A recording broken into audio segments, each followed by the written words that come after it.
Hello, my name is Eric Sheely, and this is my presentation, Environmental Injustice and Inequality in the Bronx.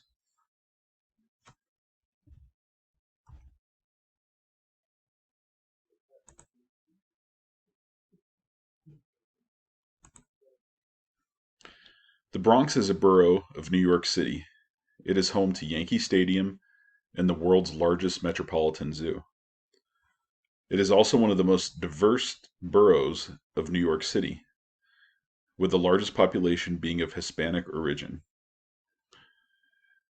There are also many large communities of immigrants from all around the globe. The Bronx is also home to New York 15, which is the poorest congressional district in America. The Bronx has a high population density of about 35,000 people per square mile. Unfortunately, the Bronx is also home to environmental racism, which is defined as the intentional racial discrimination in infrastructural and environmental policymaking. The environmental racism is seen in the various health issues commonly found throughout the Bronx, mainly asthma. Numerous studies on urban health have shown effects of environmental factors on community health. Factors such as hazardous waste sites and air and water quality can be harmful to residents.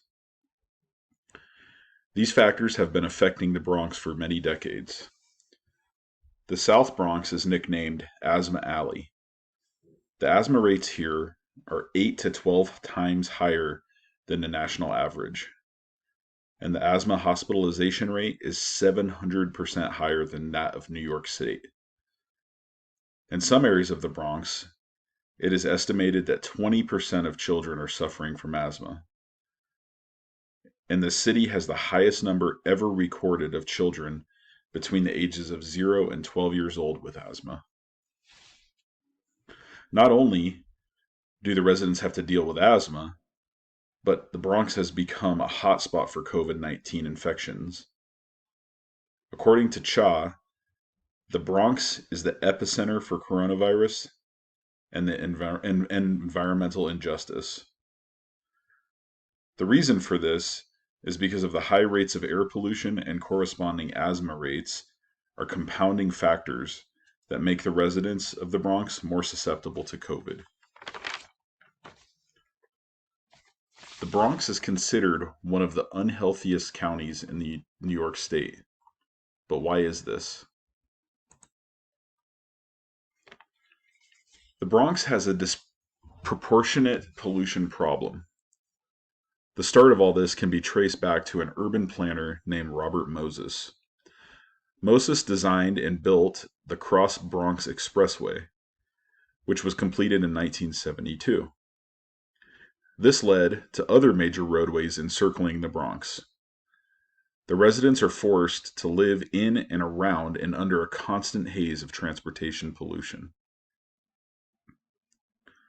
Also contributing to this air pollution are the country's largest trash incinerator, which burns 500,000 tons of trash per year, as well as being 9 waste transfer stations in the Bronx that create an endless line of diesel trucks.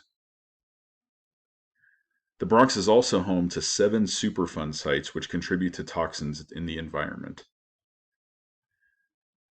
On top of all of this, the Bronx has the highest levels of mice, rats, cockroaches, and mold in New York City, all of which are irritants of asthma.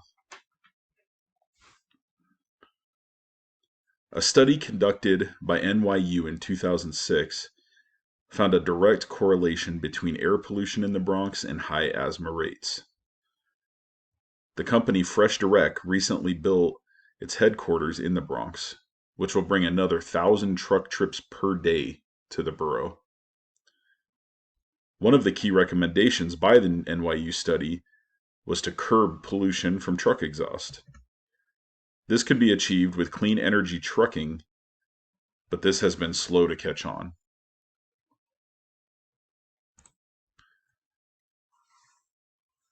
The Bronx Community Health Network has created the Breathe Free Bronx program, which is a home-based asthma program for asthmatics to reduce hospitalizations from complications. This is helping, but it's still not solving the big problem, which clean energy trucks could help with.